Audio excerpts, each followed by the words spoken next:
Hello everyone, welcome to the lecture series on subject numerical methods and computer programming. Today we will see functions in a C++.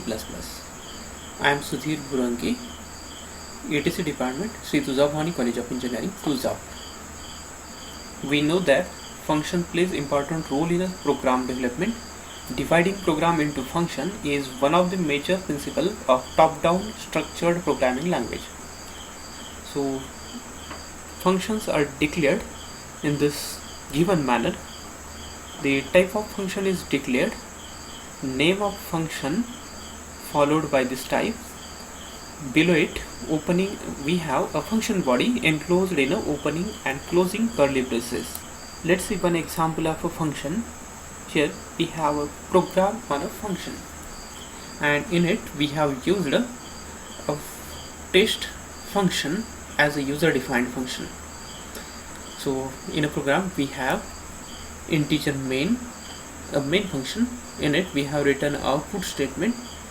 Below it, a test function with two arguments followed by output statement and return.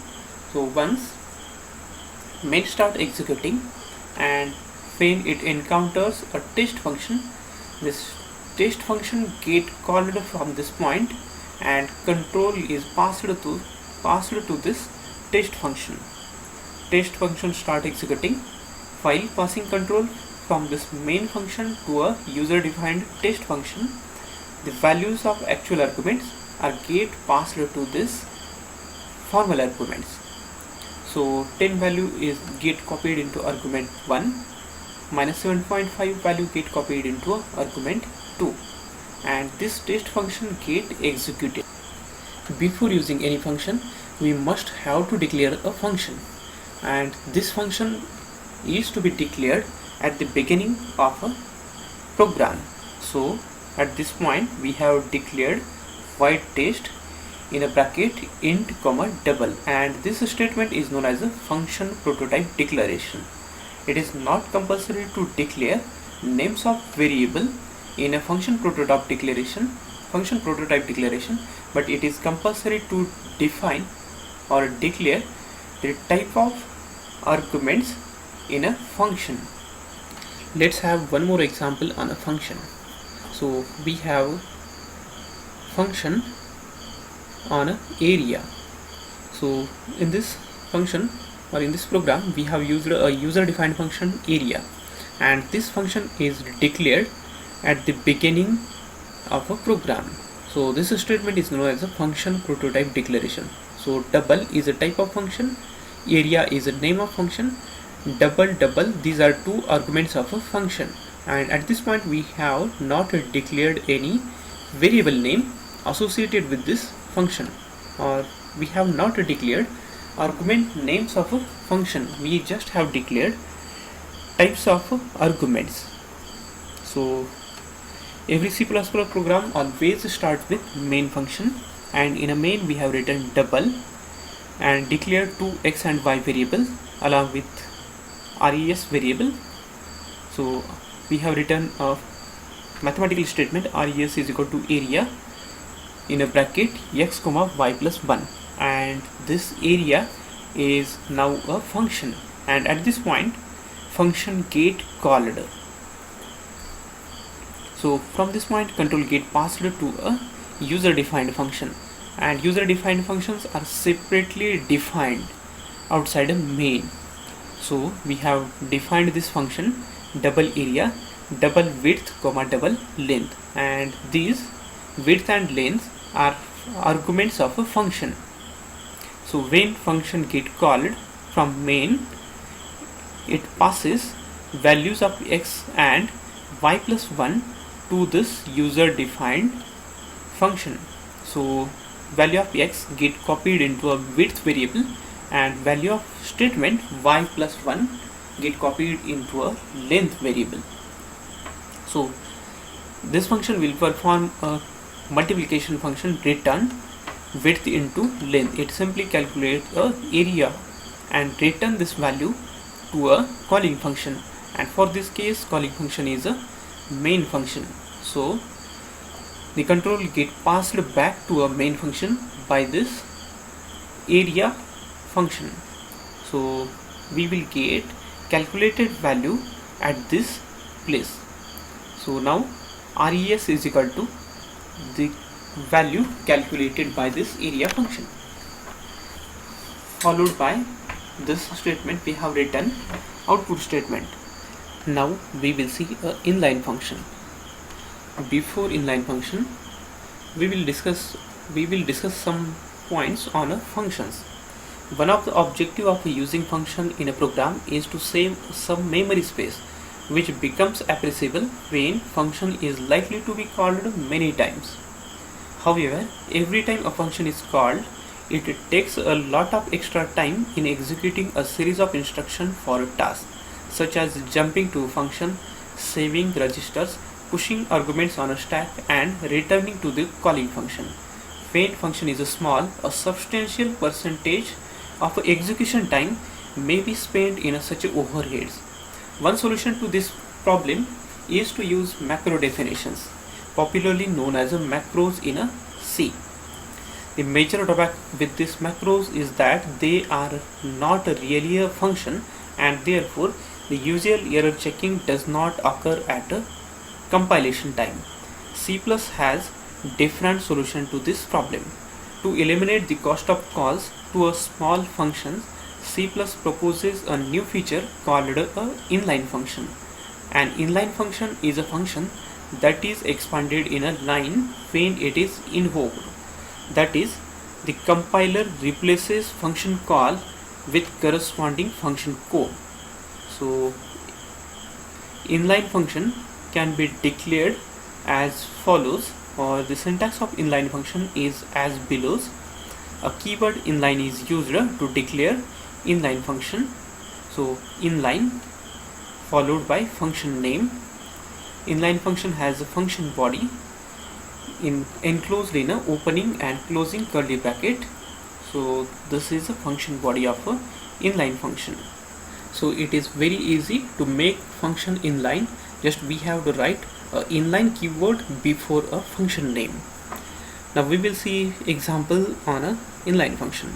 So example, inline double cube in a bracket double A opening curly bracket return A multiplied by A multiplied by A bracket complete semicolon followed by a closing curly bracket. The above inline function can be invoked by statements like C is equal to cube 3.0. With this, it returns a value 27. So consider a second case, D is equal to cube in a bracket 2.5 plus 1.5. Now for this case, it passes a value 4 to this return function, and return will return a 64 value to a main function. Now inlining is only a request to a compiler, not a command. Compiler can ignore the request of inlining. A compiler may not perform inlining in such circumstances like if function contains a loop, for example for loop, while loop, or a do while loop. If function contains a static variable, inlining will not happen, or it will no longer a inline function. If function is a recursive function, if function return a type is other than void, and the return statement does not exist in a function body. If function contain a switch or a go to statement, inline function provides advantages, and these advantages are function call overload doesn't occur. It also saves the overload of a push and pop variables on stack when function is called. It also saves overhead of a return call from a function. Inline function may be useful for embedded system because inline can yield a less code than the function call, preamble, and return. Next point, default argument. So let us look at the function prototype declaration. Float, we have declared amount function. So we have declared a function float amount in a bracket, float principal integer period float rate is equal to 0.15 bracket complete and semicolon. So this statement is a function prototype declaration statement, and this declaration statement or a function declaration statement contains 3 arguments in it, and out of these 3 arguments, one argument is assigned with value.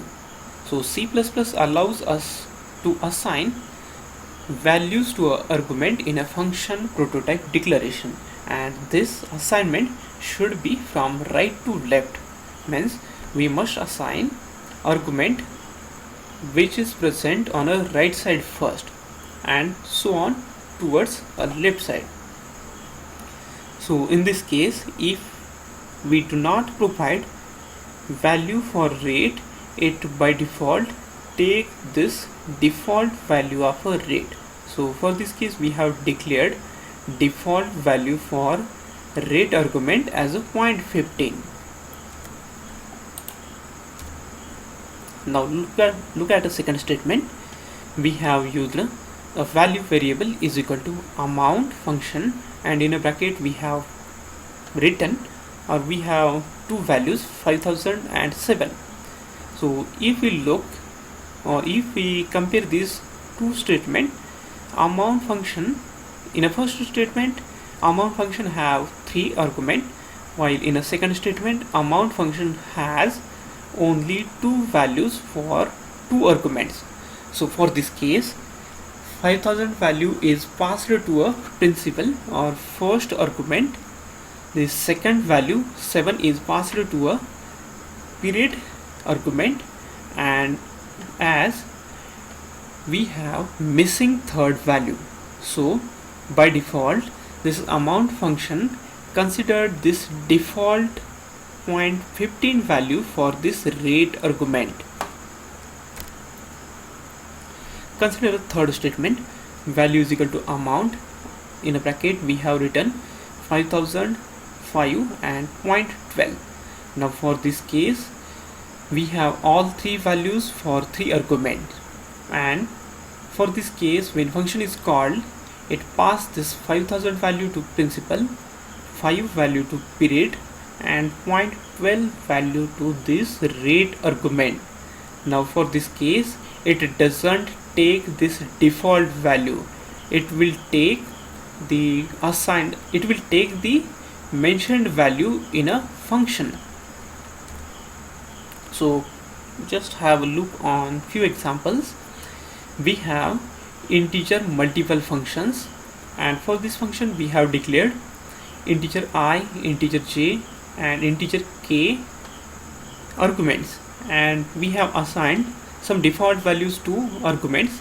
So we have assigned k is equal to 10 value, j is equal to 5 value, and for default argument we must assign values from right to left. So this is a valid statement. Consider a second case, integer mul, integer I is equal to 5 comma integer j. Now for this case we have assigned value to the leftmost variable, and we do not assign any default value to rightmost element or rightmost argument. So this is not a valid statement, it is illegal. So as per rule we must assign first rightmost, so we must assign value to rightmost argument first and then to a left argument. Consider a third statement, integer mul, integer I is equal to 0, integer j, and integer k is equal to 10. Now for this case we have assigned k is equal to 10 and I is equal to 0, but we do not assign j or value for j. So values must be assigned to an argument from right to left. So this is an illegal statement. Look at the third statement. We have assigned I is equal to 2, j is equal to 5, and k is equal to 10. All 3 arguments are assigned with 3 default values. So this is a valid statement. So in this lecture we have seen functions in a C++ and inline function and default arguments. Thank you.